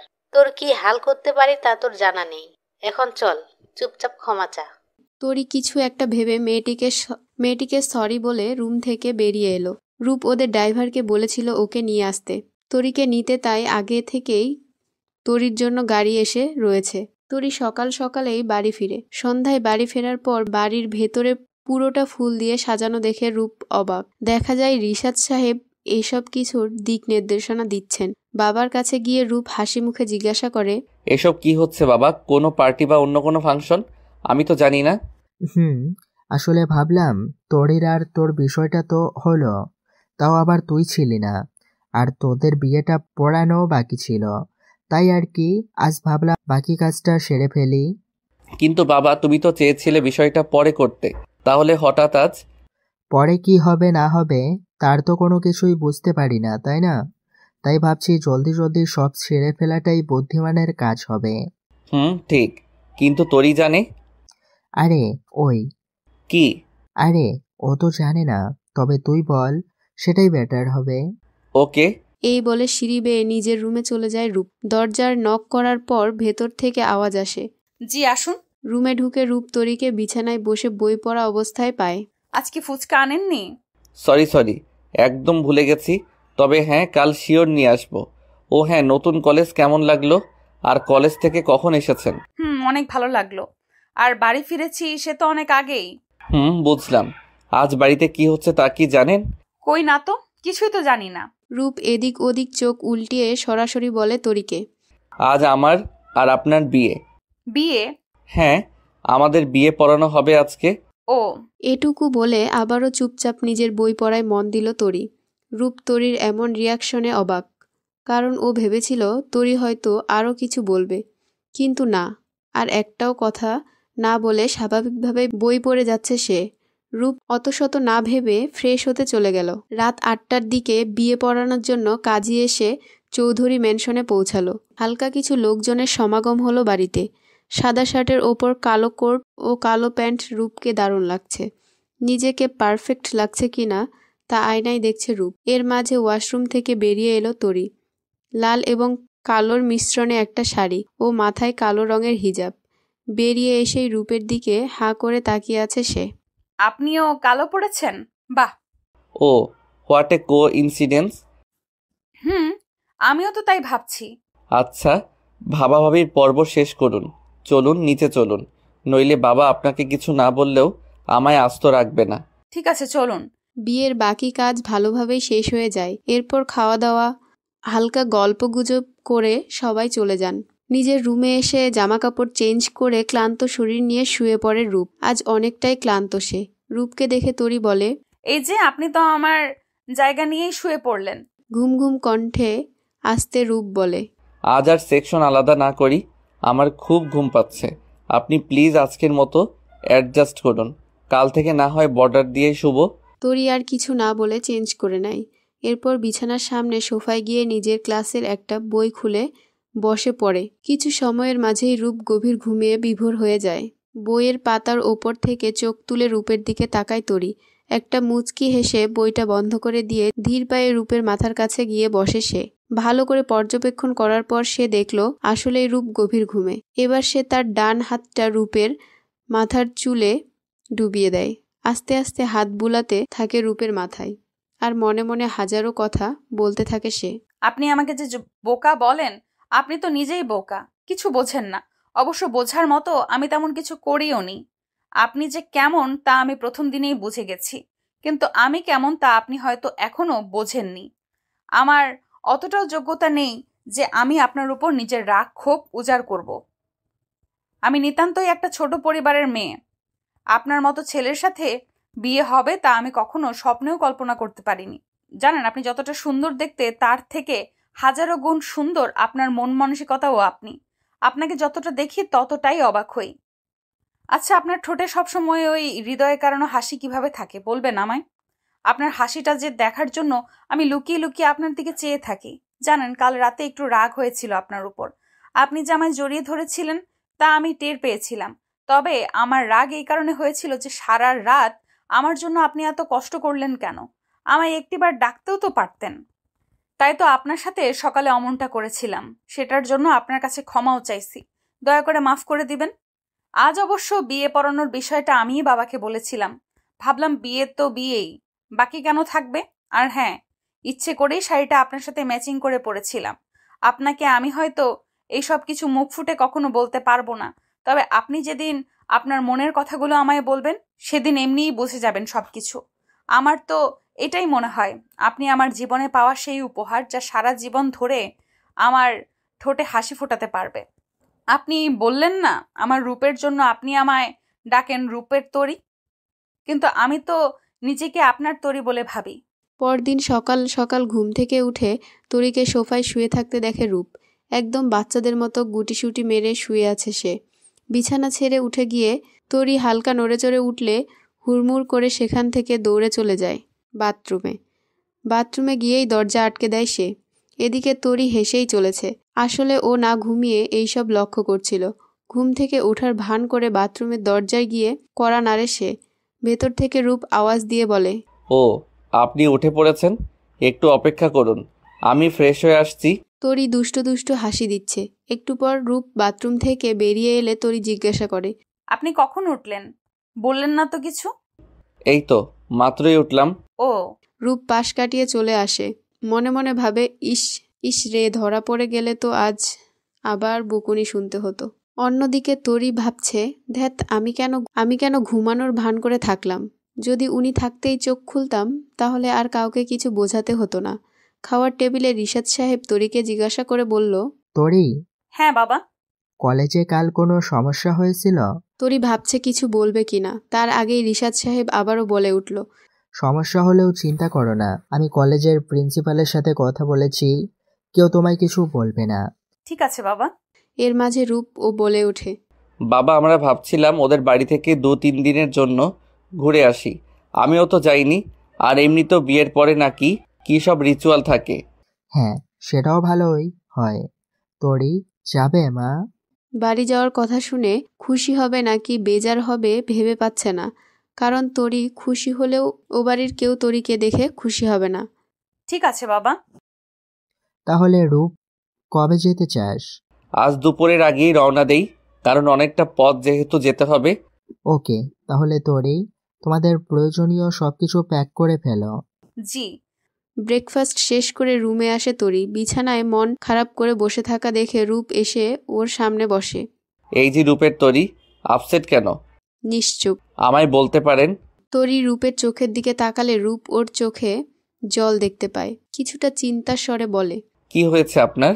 চোখে জল কেন? আপনি তো জানেনই, আমার মা বাবা বোন আমাকে বিদায় করা নিয়ে সবাই অনেক চিন্তায় ছিল। এখন যদি আবার আমি ওই বাড়িতে পা রাখি, হয়তো ওরা আপনাকেও। রূপ খানিক হেসে দিয়ে তরির হাত দুটো ধরে বলে, আচ্ছা, এই ব্যাপার। আপনার এই ধারণাটাই যদি আমি ভুল প্রমাণ করি তো? মানে না হয় পরেই বুঝবেন। এখন চলুন, জিনিসপত্র প্যাক করে নিন। সকাল 11টা নাগাদ ওরা রওনা দেয় লালমনিরহাটের উদ্দেশ্যে। রাত 9টার দিকে ওরা গিয়ে বাড়িতে পৌঁছে। গাড়ি থেকে নামার সাথে সাথেই তরির সৎমা ওকে বুকে জড়িয়ে নেন। ওকে ধরে কত রকম আদুরে কথাবার্তা বলতে থাকে। তরি এইসব দেখে রূপের দিকে তাকায়। রূপ খানিকটা মুচকি হাসি দেয়।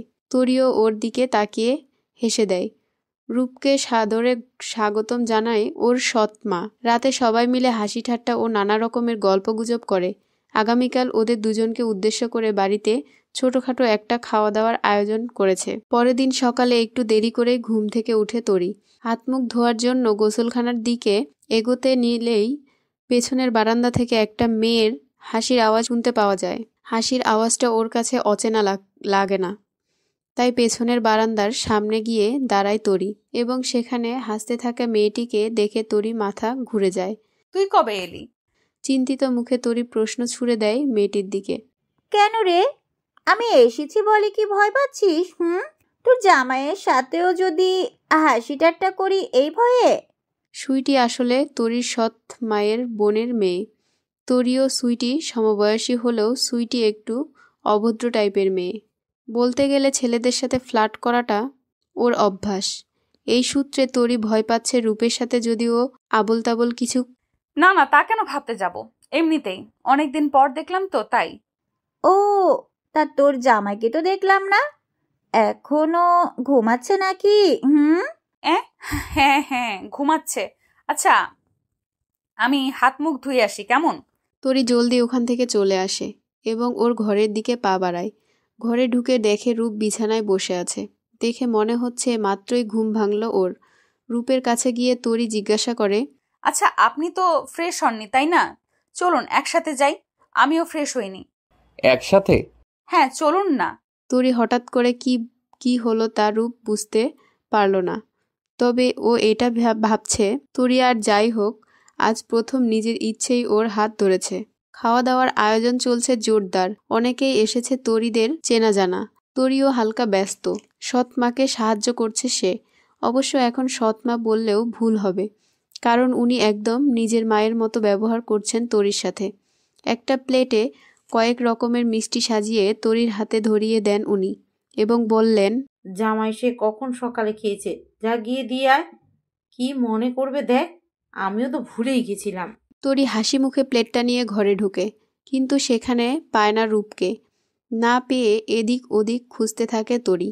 এরপর বাড়ির পেছনের পুকুর পাড়ে যায় সে। সেখানে একটা চড়াট পাতা আছে। চড়াটের ওপর রূপ তীক্ষ্ণ দৃষ্টিতে পুকুর পাড়ের পাশে বানানো চড়াটের ওপর চোখ রেখে আছে তরি। রূপের পাশেই বসে মাঝে মাঝে গায়ে হাত দিয়ে কথা বলছে সুইটি। পাশে অবশ্য মিলিও আছে, তবে ওর ধান্দা এইসবের মাঝে নেই। রূপের চেহারা দেখে মনে হচ্ছে সে অনেকটা বিরক্ত, তাও সুইটি জোর করেই ওকে ধরে রেখেছে। ওদের পেছনে গিয়ে দাঁড়িয়ে খুক খুক করে কেসে ওঠে তরি। পেছন ফিরে তাকিয়ে তরিকে দেখে অনেকটা স্বস্তি পায় রূপ। সুইটির চেহারা তখন দেখার মতো হয়েছিল। অনেকটা বিরক্তি নিয়েই সুইটি বলে, তুই এখন এখানে কি করছিস তরি? কেন? এসে কি তোর খুব সমস্যা হয়ে গেল? না না, সমস্যা কেন হবে? তাহলে এক কাজ কর, মিলিকে নিয়ে বাড়ির ভেতরে যা, মা তোদের ডাকছে। পরে যাব, বাদ দে তো। বলছি না ডাকছে, যা বলছি। সুইটি মুখ ভাঙিয়ে দিয়ে মিলিকে নিয়ে চলে গেল। রূপ তরির হাতটা ধরে চড়াটে বসিয়ে বলে, বাঁচালেন রূপের তরি, না হলে যে ওর কবলে পড়ে আমিও পুকুরে ঝাঁপ দিতাম একটু হলেই, আর আমি সাঁতারও জানি না। হয়েছে, এখন এগুলো খেয়ে নিন। এতগুলো মিষ্টি আমি একা খাবো? তা নয় তো কি, আর এমনিতেও এতগুলা কোথায়, মাত্র তো 12টা মতো মিষ্টি রয়েছে। না, আমি একা খাবো না, সাথে আপনিও খাবেন কেমন? দুজনে মিলে পুকুর পাড়ে বসে গল্পগুজব করতে থাকে। বিকেলের দিকে ওরা সবাই নদীর তীরে বেড়াতে যায়। সন্ধ্যার দিকে বাড়ি ফিরলে সবাই ক্লান্ত শরীর নিয়ে বিছানায় গা এলিয়ে দেয়। তরি রুমে গিয়ে ঘুমাতে দেখার পর নিজে হাত মুখ ধুতে যায়। এই সময়ের মাঝে সুইটি তরির রুমে ঢুকে এবং রূপকে শোয়া অবস্থায় গিয়ে জড়িয়ে ধরে। রূপ হালকা চোখ খুলে যখন দেখতে পায় সুইটি ওকে জড়িয়ে আছে, তখন ওকে ধাক্কা দিয়ে দূরে সরিয়ে দেয়। প্লিজ রূপ, আমি নিজের করে নিন। আমি আপনাকে তরির চেয়েও বেশি ভালোবাসবো।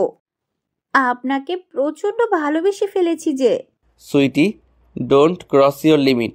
তুমি আমার বোনের মতো, এত নোংরা ধারণাও মাথায় কিভাবে নিয়ে আসলে? আমি ভুল বুঝো না প্লিজ। নিশ্চয়ই ওই তরি তোমার কাছে আমার নামে খারাপ কথা বলেছে। দেখো রূপ, ওর কথা বিশ্বাস করো না। ও তো অনেক খারাপ একটা মেয়ে।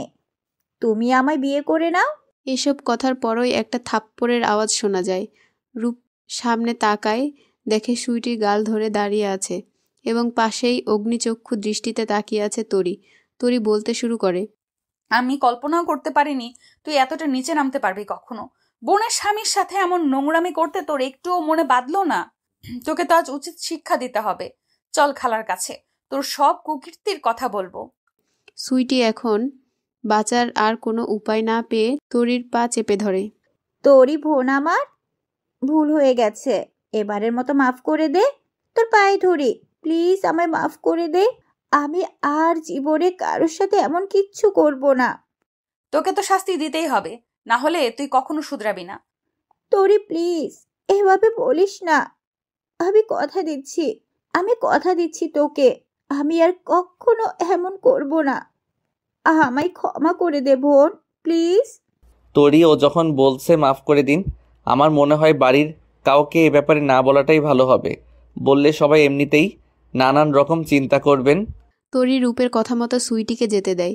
রূপের সাথে আর কোনো কথা না বলে হাত মুখ মুছে বিছানার এক কোণে শুয়ে পড়ে তরি। রূপ তরির সাথে কথা বলার জন্য দু একটা কথা জিজ্ঞাসা করতে চাইলেও তরি কোনো জবাব দেয় না। পরদিন সকাল সকাল ওরা ঢাকার উদ্দেশ্যে বেরিয়ে পড়ে। মধ্যম গতিতে গাড়ি চালাচ্ছে রূপ। তরি জানালার বাইরে মুখ দিয়ে বসে আছে।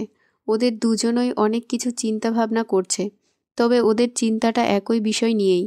তবে ওরা কেউ জানে না। তরি ভাবছে, লজ্জা হোক আর যাই হোক, ওনাকে আমার মনের কথা সবকিছু খুলে বলবো। উনি তো আমারই স্বামী, ওনাকে এসব বলবো না তো কাকে বলবো? এমনিতেও স্বামী স্ত্রী কখনো এমন দূরে দূরে থাকে? আজ বাড়ি ফিরে সবকিছু বলবো ওনাকে। উনি কিছু বলুক আর না বলুক, তাতে কি আসে যায়? যদি আমাকে ভালো নাও বাসে, তাহলে ওনার ঘাড় ভালোবাসবে, দেখা যাবে সবকিছু। এইসব ভেবেই তরি একবার রূপের দিকে তাকায়। দেখে রূপ সামনের দিকে তাকিয়ে মনোযোগ সহকারে ড্রাইভ করছে, যেন এটাই ওর ইম্পর্ট্যান্ট কাজ। তরি মনে মনে ভাবছে, ইস, দেখো না কিভাবে গাড়ি চালাচ্ছে। পাশে যে বউ বসে আছে তার দিকে খেয়ালই নেই। নিজে তো মুখ ফুটে কিছু বলতে পারে না, আবার আমায়ও কিছু জিজ্ঞেস করে না। আরে আমায় জিজ্ঞেস করলে তো আমিই বলে দেই সব। তরি তো আর জানে না যে রূপ ওর মতো একই চিন্তায় মগ্ন। সে এইসব কথাই ভাবছে। অনেক হয়েছে, এখন তরিকে মন খুলে ভালোবাসি বলতেই হবে। তরির দিকে এক নজর তাকিয়ে বলে ওঠে, তরি। রূপের গলার আওয়াজটা তরির কানে নতুন নয়, তবে এখন তরিকে রূপ যেভাবে ডাকলো সেই গলার স্বরটা তরির কাছে অনেকটা নতুন। এই আওয়াজটাই একটা আবেগ মেশানো আছে, কিছু অনুভূতি জড়ানো আছে, অনেকটা ভালোবাসা মোড়ানো আছে। তরি রূপের দিকে নরমভাবে তাকিয়ে উত্তর দেয়, জি বলুন। তরি, একটা কথা বলবো, রাগ করবে না তো? রূপের মুখে তুমি শোনাটা তরির কাছে যেন হৃদয়ের শীতল বাতাস বয়ে যাওয়ার মতো মনে হলো। উৎসুক দৃষ্টিতে রূপের চোখের দিকে তাকিয়ে বলল সে। রাগ করবো কেন, আপনি বলুন। কথাটি বলার আগেই রাস্তার উল্টো দিক থেকে আসা একটি ট্রাক ওদের গাড়িটিকে হিট করে। রূপ ও তরির গাড়িটি ট্রাকের ধাক্কায় উল্টাতে উল্টাতে রাস্তার পাশে বড় বটগাছটির সাথে গিয়ে ধাক্কা লেগে থেমে যায়। গাড়ির ভেতরে থাকা রূপ ও তরি রক্তাক্ত। ক্লাসের ঘণ্টা বেজে ওঠার পর সকল স্টুডেন্টরা বাস্তব জগতে ফিরে আসে। ঢাকা মেডিকেল কলেজের কার্ডিয়াক বিভাগের লেকচারার ডক্টর শাহরজ আদ্রিয়ান সকল স্টুডেন্টদের উদ্দেশ্যে বলেন, sorry guys, now class hour is over, I have to go. আজ কিছুই পড়ানো হলো না, শুধু তোমাদের সবার মন রাখতে। এবার আমার মন রাখতে একটা কাজ করবে সবাই। নেক্সট টার্মের জন্য ভালোভাবে প্রিপারেশন নাও, যেহেতু টার্মের আগে এটাই লাস্ট ক্লাস। উনার কথার মাঝেই স্টুডেন্টদের মাঝ থেকে সবচাইতে ব্রিলিয়ান্ট তবে ইমোশনাল একজন স্টুডেন্ট জান্নাতুল মাওয়া আরশ জলে ভেজানো চোখে বলে উঠল, স্যার, এরপর রূপতরীর কি হলো? বা হাতের কনিষ্ঠ আঙ্গুলটি দ্বারা ভ্রু চুলকে আদ্রিয়ান বলল, আরশ, আগের টার্মে তোমার রেজাল্টটা অনেকটা লো ছিল, সো এখন এসব কিছুর মাঝে না থেকে পড়াশোনায় মন দাও। I think you have to be more attentive on your lessons. So তাহলে আজকে এ পর্যন্তই। তোমরা সবাই ভালো থেকো এবং ভালোভাবে টার্মটি শেষ করো। আবার দেখা হবে কয়েক মাস পরে। আল্লাহ হাফেজ। কথাগুলো শেষ হতেই doctor Adrian third year medical স্টুডেন্টদের ক্লাসরুম ত্যাগ করলেন। ওদিকে আরশ আদ্রিয়ানের ঝাড়ি খেয়ে চুপচাপ বসে আছে। ওই হ্যামি, স্যার যখন টার্মের বিষয়ে বলেছিল তুই লাফালাফি করে আবার লাভ স্টোরি সম্পর্কে কেন জানতে চাইলি? তুই সবসময় নিজের দোষেই স্যারের কাছে ঝাড়ি খাস। তানিয়ার কথায় সম্মতি জানিয়ে আরশ উত্তর দিল, তো কি করব বল? তুই তো জানিস আমি কতটা ইমোশনাল। তার উপর স্যার আজ ওই ইমোশনাল লাভ স্টোরি শোনালেন, তাহলে কি আর চুপ করে থাকা যায় বল? কি সুন্দর লাভ স্টোরি, রূপের তরী। আহা, নামটাতেই কেমন গা শিরশির করে ওঠে। ধ্যাত, বাদ দে তো। ওসব লাভ স্টোরির চক্রে পড়লে টার্মে আর পাশ করতে হবে না। তখন আদ্রিয়ান স্যার তোমার ভালো মতো সোজা করবে, বলে রাখলাম। এমনিতেই আগের রেজাল্টের জন্য তোর উপর রেগে আসেন উনি। ধুর, ভাল লাগে না। এত স্টুডেন্ট থাকতে উনি কেন আমার পেছনে লাগেন বলতো? তানিয়া আরশের কাঁধে বাড়ি মেরে বলে, বলেছিলাম না কিছু আছে? একটা মারবো। চল হোস্টেলে, আজ তোকে আমি সোজা করব। বেশি পাকা হয়ে গেছিস তাই না? দুজন বেস্ট ফ্রেন্ড দুষ্টামি করতে করতে ক্লাসরুম থেকে বেরিয়ে হোস্টেলের উদ্দেশ্যে হাঁটতে থাকে। এদিকে ক্লাসরুমের নীরবতায় পড়ে থাকে রূপ ও তরির অসমাপ্ত কাহিনীটা।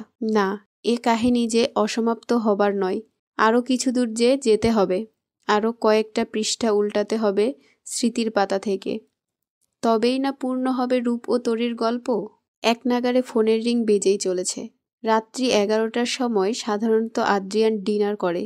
এমন সময় কারো ফোন আশা করে না সে। করলেও যদি কোনো পেশেন্ট থাকে তাহলে ফোন ধরে। বিরক্তির সাথে ফোনটা ধরার পর ওপাশে যখন আরশের বলার আওয়াজ পেল, রাগে আদ্রিয়ানের চোখ মুখ লাল হয়ে গেল। ধমকের সুরে আরশকে বলল সে, রাত 11টার সময় পড়াশোনা ফেলে রেখে ফোন দেওয়া হচ্ছে? তোমার সমস্যাটা কি আরশ? তুমি কি একজন ভালো ডক্টর হতে চাও না? সরি স্যার, আসলে ভাবলাম আপনি তো অনেক রেগে আছেন, যদি আরো বেশি রাগ করে ফেলেন আমার উপর। এমনিতেও কাল আপনি দেখা করতে বলেছিলেন, করিও নি। আরশ? জি আদ্রিয়ান, বলুন। সরি, আজকে ক্লাসরুমে তোমায় বকলাম, তবে একটা জিনিস কি জানো, তুমি আসলেই পড়াশোনা ঠিক মতো করছো না। এই জন্যই তোমার উপর অনেকটা রাগও আছে আমার। সরি, বাট আজকে আপনি যে স্টোরিটা শোনালেন তারপর শুধু ওখানেই মন পড়ে থাকে। রূপতরীর তারপর কি হলো তা না জেনে থাকতে পারছি না। আমায় কি বলবেন? ওকে, ডু ওয়ান থিং, তুমি টার্মে ভালো রেজাল্ট করো, দেন তোমায় একটা সারপ্রাইজ দিব আমি। সারপ্রাইজ আমার লাগবে না, আপনি আমায় ওদের অসমাপ্ত ভালোবাসার গল্পটি বলুন। আরশ? ওকে, তাহলে কবে দেবেন সারপ্রাইজটা?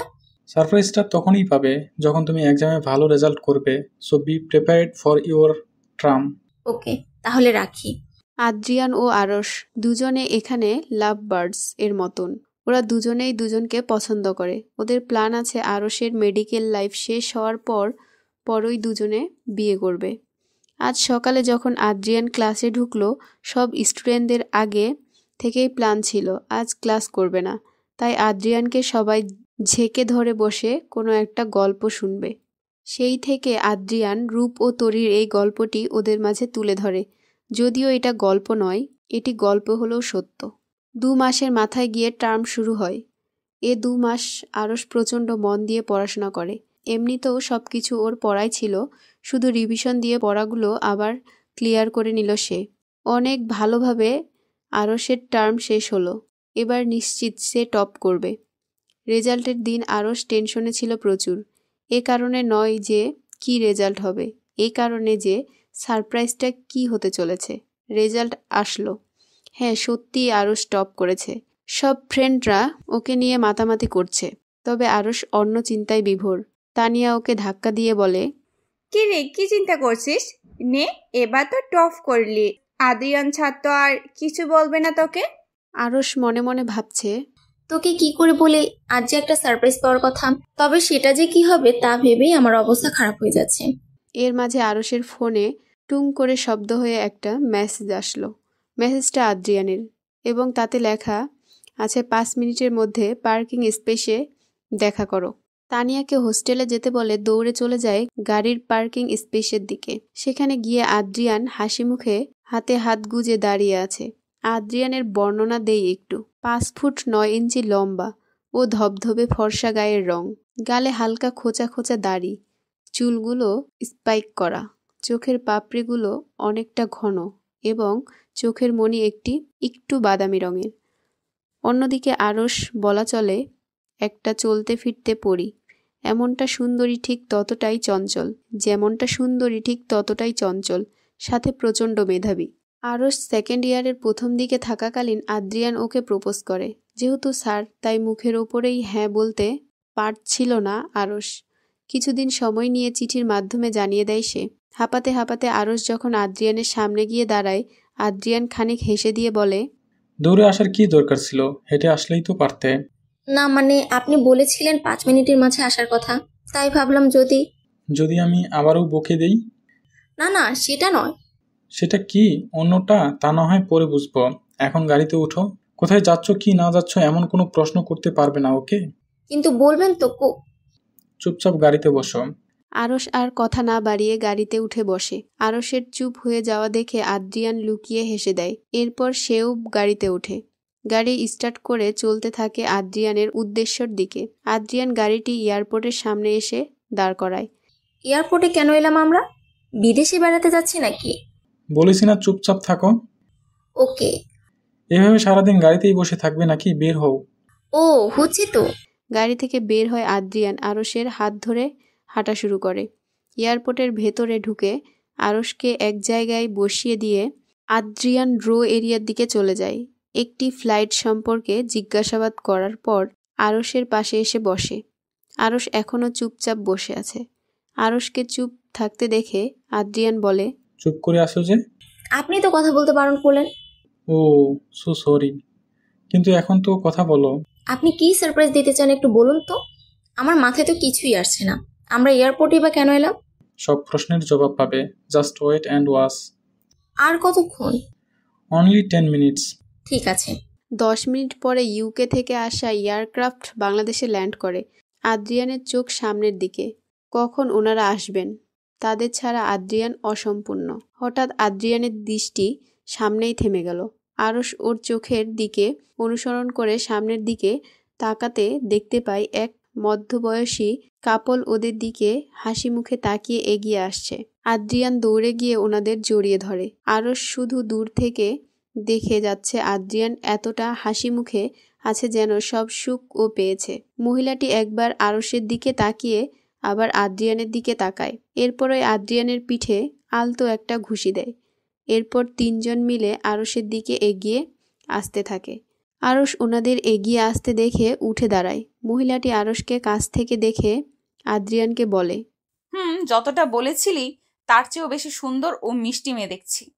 আদ্রিয়ান মাথা চুলকে আরসের দিকে তাকিয়ে বলে, ও বলাই হলো না, ইনি হলেন আমার মা এবং আমার বাবা। আরস তো এ কথাটি শুনে লজ্জায় লাল হয়ে গেছে। এরপর ওনাদের দুজনকে সালাম করে বলে, সরি আঙ্কেল আন্টি, আসলে উনি বলেছিলেন না তো। আরে না মা, এতে কোনো সমস্যা নেই। আর এমনিতে ওকে আমরাই বারণ করেছিলাম বলতে। এরপর আদ্রিয়ানের বাবা আদ্রিয়ানের মাকে উদ্দেশ্য করে বলে, তরি, তুমি আরসকে নিয়ে এগোতে থাকো, আমিও আদ্রিয়ান আসছি। তরি নামটি শুনে আরস চমকে উঠল। পাশে থাকা আদ্রিয়ানের মায়ের দিকে অবাক চোখে তাকিয়ে বলল, তরি। আমি তো তরি। কেন মা, কি হয়েছে? আরশ আরেক দফা চমকালো। ওর ধারণাটা আসলেই সত্য কিনা তা যাচাই করতে আবারও প্রশ্ন করলো, আন্টি, আঙ্কেলের নাম? ও, তোমার আঙ্কেলের নাম রূপক চৌধুরী রূপ? আরিশা চোখ মেলে তরির দিকে তাকিয়ে আছে। আরিশার চোখ যেন তরির মুখটা থেকে সরছেই না। তরি আরিশার হাত ধরে মুখে হাসি নিয়ে, কিছু হয়েছে আরিশা? এমন ভাবে চেয়ে আছো যে? নিশ্চুপ। আরিশা। তরি আরিশাকে ধাক্কা দিয়ে সে চমকে ওঠে। তারপর তরিকে জিজ্ঞাসা করে, আন্টি, তাহলে আপনি সেই? তরি মুচকি হেসে দিয়ে বলে, হ্যাঁ, আদ্রিয়ান তোমায় বলেছে? জি আন্টি। কিন্তু কিন্তু কি?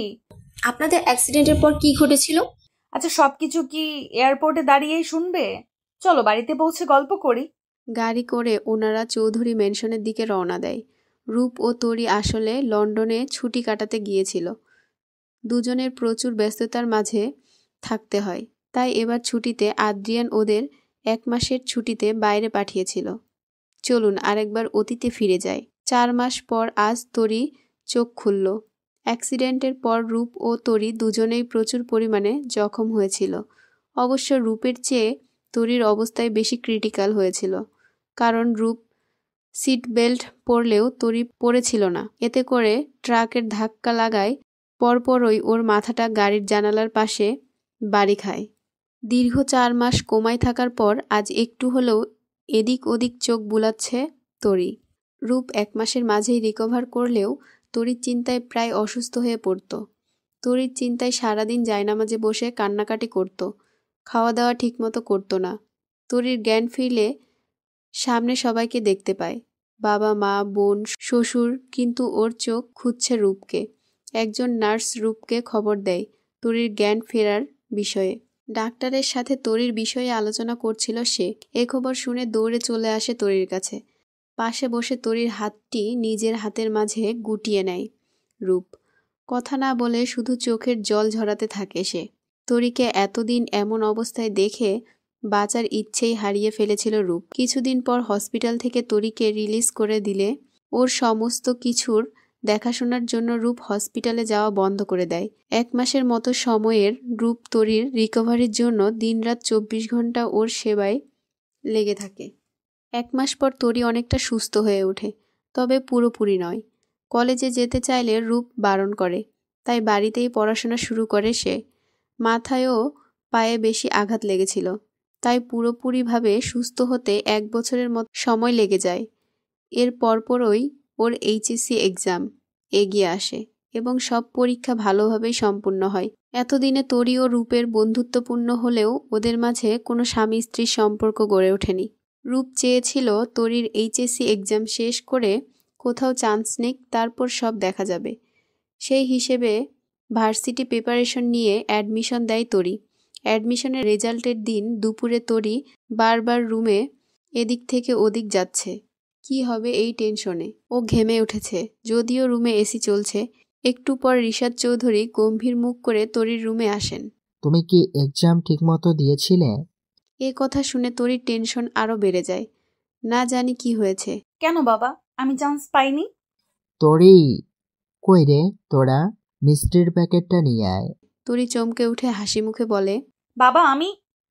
হ্যাঁ মা, তুমি ঢাকা বিশ্ববিদ্যালয়ে চান্স পেয়েছো। নিশ্চুপ করে জলমাখা চোখ নিয়ে বসে পড়ে মেঝেতে। তরিকে উঠিয়ে মিষ্টি খাইয়ে স্নেহের সাথে বুকে জড়িয়ে নেয় রিশাদ চৌধুরী। তরি ছলছল চোখে চোখ নিয়ে ওনার দিকে তাকায় আর বলে, বাবা উনি কোথায়? কে রূপ? ও তো সেই কখন বেরিয়েছে, আমাকে বলে যায়নি। তুমি না হয় ওকে ফোন করো, দেখো কোথায় আছে ও। হাসি মুখে ফোনটা তুলে রূপের নম্বরে কল দেয় তরি। কয়েকবার বাজার পরও যখন ফোন ধরল না, তরি রেগে গিয়ে নিজের মোবাইলটাই অফ করে রাখল। সন্ধ্যা হয়ে গেলে তাও রূপ বাড়ি ফিরল না, তাই উপায় না পেয়ে ছাদে চলে গেল। কিন্তু সেখানেও বিপত্তি, ছাদের দরজাটা লক করা। সেখান থেকেও মন খারাপ করে রুমে ফিরে এলো, কিন্তু রুমে এসে দেখে কয়েক মুহূর্তের মাঝে কতটা চেঞ্জ। সমস্ত রুমে বেলুন ছড়ানো ও বিছানার উপর একটা হালকা গোলাপি রঙের শাড়ির ওপর গোলাপের বুকে একটা ভাঁজ করা কাগজ এবং সাদা ও গোলাপি মিশ্রণে চুড়ি। গোলাপগুলো মুখের কাছে নিয়ে পাপড়িগুলো সাথে একটু ঠোঁট ছুঁয়ে নেয় সে। একদম তরতাজা গোলাপ সবগুলো। শাড়ির পাশে রাখা কাগজটি ভাঁজ খুলে দেখতে পায়। রেগে গেলেন তো? রূপের হলেন। দেরি না করে বেলকনিতে আসুন। কথাটি পড়ে তরি হেসে দেয়। ধীর পায়ে গিয়ে বেলকনিতে গেলে সে দেখে হাজারো রকম ফুলের ওপর বিভিন্ন রঙের ড্রিম লাইট জ্বলছে, যাতে সব ফুলের সৌন্দর্য দ্বিগুণ পরিমাণে বৃদ্ধি পেয়েছে। ওখানে একটা কাগজে লেখা আছে, শাড়িটা অন্য কারোর জন্য নিয়ে আসিনি, তাই শাড়িটা পরে জলদি ছাদে চলে আসুন। তরি আর দেরি না করে শাড়ি ও চুড়ি পরে হালকা সেজে চলে গেল ছাদে। ছাদটা ছোট ছোট সাদা, লাল, নীল, হলুদ, সবুজ ড্রিম লাইটে সাজানো হয়েছে। জায়গায় জায়গায় বড় বড় ফুলের তোড়া বসানো রয়েছে এবং একটা মাঝারি আকারের চৌবাচ্চা রেখে তাতে ছোট্ট একটা মোমবাতি ও গোলাপের পাপড়ি ছিটিয়ে দেওয়া আছে। এক কথায় যাকে বলে ছাদটির সৌন্দর্য হাজার গুণ পরিমাণে বেড়ে গেছে।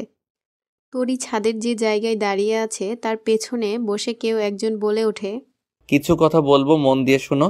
আমি যে তোমায় ভালোবাসি কথাটি সত্য, তবে তোমায় আমি ভালোবাসতে জোর করব না। শুধু একটিবার বলো ভালোবাসি, আর কোনো দিন ভালোবাসতে হবে না। মরুভূমির তপ্ত বালিতেও পা দিতে হবে না। আমার জন্য তোমাকে নিশিরাতে পা ভিজাতে হবে না। আকাশ বাতাস শুনুক তোমার প্রতিধ্বনি, সবাই জানুক কেউ আমায় ভালোবেসেছিল, আমার হৃদয়ের ডাকে কেউ সাড়া দিয়েছিল। শুধু এতটুকুই চাই আমি। কাছে আসো বা না আসো কোনো আপত্তি নেই। হৃদয়কে না হয় একটিবার হলেও সান্ত্বনা দিতে পারবো। কেউ তো অন্তত একটিবার প্রাণের ছোঁয়া দিয়েছিল। মুহূর্তের মধ্যে শুকিয়ে যাওয়া নদীতে আবার ঝড়ের বেগে অশ্রুর বন্যা বয়েছিল। শুধু এতটুকুই চাই আমি, এর চেয়ে বেশি চাই না। হয়তোবা আমি তোমায় আকাশের চাঁদটি এনে দিতে পারবো না, পূর্ব দিকে ওঠা সূর্যটিকেও হাতে তুলে দিতে পারবো না। পারবো রজনীর পর রজনী জেগে তোমার জন্য অপেক্ষা করতে। তুমি যে একটা পবিত্র ও প্রস্ফুটিত ফুলের মঞ্জরি, তুমি হবে কি এই আপনিময় রূপের তরি? কথাগুলো শেষ হতে না হতেই তরি নিজেই বসে পড়ে, রূপকে জড়িয়ে ধরে বলতে থাকে, ভালোবাসি, প্রচুর ভালোবাসি। রজনীর পর রজনী না হয় একসাথে জাগবো, মরুভূমিতে না হয় একসাথে পা দিব, নিশিরাতে চাঁদের আলোয় দুজনে মিলে চন্দ্র স্নান করব। রূপের তরি তো অনেক আগে থেকেই ছিলাম, তবে আজকে কথাটির পূর্ণতা পেলাম। জোছনার আলোয় গা ভিজিয়ে আজ পূর্ণতা পেল রূপ ও তরির ভালোবাসা। ড্রয়িং রুমে সোফায় হাতে হাত জড়িয়ে পাশাপাশি বসে আছে রূপ ও তরি। ওদের সামনে বসে আছে আদ্রিয়ান ও আরিশা। আরিশার চোখে একটু একটু জল। তরি ও রূপের বলা কথাগুলো শুনে গায়ে কাঁটা দিয়ে উঠেছে ওর। এতটা ভালো কেউ কাউকে বাঁচতে পারে? আরিশার চোখের কোণে জমা বিন্দু পরিমাণ জলটুকু হাতের আঙুলের সাহায্যে মুছে দিল। তরি সোফা থেকে উঠে গিয়ে সেলফে রাখা একটা অ্যালবাম আনলো। সেখানে রূপ ও তরির আগের কত শত স্মৃতি রয়েছে। শুধু তাই নয়, রূপ তার রুমের দেওয়ালে বড় করে তরির ও নিজের একটা ছবি বড় করে গ্লাস দিয়ে বাঁধিয়ে রেখেছে। আরিশা রূপকে নরম গলায় জিজ্ঞাসা করলো, আঙ্কেল, এতটা ভালোবাসা যায় কাউকে? কাউকে কতটা ভালোবাসা যায় সেটা আমার জানা নেই, তবে তরির প্রতি ভালোবাসাটা না কমে শুধু বাড়ছেই। তরির জন্য আমার ভালোবাসাটা অন্য সবার কাছে অসীম পরিমাণে হলেও আমার কাছে সব সময় বিন্দু পরিমাণই মনে হবে। আমি প্রতিদিন নতুন করে ওকে ভালোবাসি, নতুন করে আমার ওর সংসারটা গোছাই, নতুন করে ওর সাথে নিজেকে অনুভূতি ভেজাই। দেওয়ালে পিঠ ঠেকিয়ে দাঁড়িয়েছিল। রূপের কথাগুলো শুনে ওর চোখে জল চলে এলো। বাড়িতে প্রথম হবু বউ এসেছে, আর এমন সময় এতটা ইমোশনাল সবাই, এটা কি মানায়? তাই সবাইকে উদ্দেশ্য করে তরি বলে ওঠে, এই যে এই প্রথম আরিশা আমাদের বাড়িতে এসেছে, আর এমন সময় সবাই এত কান্না কান্না ভাব নিয়ে বসে আছো কেন? চলো চলো, সবাই একসাথে লাঞ্চ করব। তরির কথা শুনে রূপ উঠে তরির সাথে ড্রয়িং রুমে চলে গেল। ড্রয়িং রুমে বসে আছে আদ্রিয়ান ও আরিশা। আরিশার হাতের ওপর হাত রেখে আদ্রিয়ান বলল, সরি, আমি তোমায় সবসময় বকাঝকা করি তাই না? বাট আই প্রমিস, আজ থেকে তোমায় আর কোনো অভিযোগ করার সুযোগ দিব না। আমার মাকে যেমন করে বাবা ভালোবাসে, হয়তো তেমন করে তোমায় ভালোবাসতে পারবো না, কিন্তু তোমায় সবসময় চেষ্টা করব খুশি রাখার। তোমার সব ইচ্ছে পূরণ করব। তুমি সবসময় যা বলো তা আমার ভালোর জন্যই তো বলো, তাই না? তাহলে এখন সরি কেন বলছো? তবে হ্যাঁ, আমার কিছু আবদার তোমায় রাখতে হবে। আবার কি আবদার শুনি? এই ধরো, প্রতিদিন বিকেলে আমার জন্য বেলি ফুলের মালা আনতে হবে এবং সেটা তুমি নিজের হাতে আমার খোপায় গুজে দিবে। তারপর? বৃষ্টি ভেজানো সন্ধ্যায় ঠান্ডা লাগলেও আমার সাথে ছাদে দাঁড়িয়ে বৃষ্টি বিলাস করতে হবে। ও, তারপর? শীতের রাতে আমায় বুকে জড়িয়ে ঘুমোতে হবে। ও, এই ব্যাপার? তাহলে এসো, এখনই ধরি। এই না, হয়েছে, আর কিছু লাগবে না। আমার এমন ছোট ছোট আবদার পূরণ করলেই হবে। এগুলো ছোট ছোট আবদার? আমি হসপিটালে আদ্রিয়ানের এ কথায় আরিশা চোখ বড় বড় করে ওর দিকে তাকায়। একটু ভয় পেয়ে আদ্রিয়ান বলে, না না, ঠিক আছে ঠিক আছে। রাত 12টা বাজতে চলল। রূপ সে কখন বেরিয়েছে, কোথায় যেন যাবে বলেছে। আদ্রিয়ান ও তরি ড্রয়িং রুমে বসে অপেক্ষা করছে রূপের জন্য, কিন্তু রূপের আসার নামগন্ধ নেই। আদ্রিয়ান তরিকে ঘুম ঘুম চোখে বলে, মা, আমি না হয় ঘুমিয়ে পড়ি, তুমিও গিয়ে ঘুমিয়ে পড়ো। অনেক রাত হয়েছে, বাবা আসলে আমি দেখব। তুমি ঘুমিয়ে পড়ো তো। আদ্রিয়ান চলে গেলেও তরি সেখানেই বসে থাকে। একটু পর নিজের ফোন খুঁজতে থাকে তরি। ফোনটা কাছে না থাকায় রুমে চলে যায় সে। রুমে যাওয়ার পর টেবিলের ওপর থেকে ফোনটা নিয়ে যেই না রুম ছেড়ে চলে আসবে, ঠিক তখনই সে খেয়াল করেছে বিছানার ওপর প্রতিবারের মতোই আজও গোলাপের একটা বুকে রাখা। তার পাশেই একটা শাড়ি ও 1 ডজন ম্যাচিং চুড়ি, পাশেই একটা কাগজ। আজ ওদের ম্যারেজ অ্যানিভার্সারি এবং এই দিনটিতে প্রতিবারই রূপ তরির জন্য সারপ্রাইজ প্ল্যান করে এবং প্রত্যেকবার সারপ্রাইজটা সেইম হয়।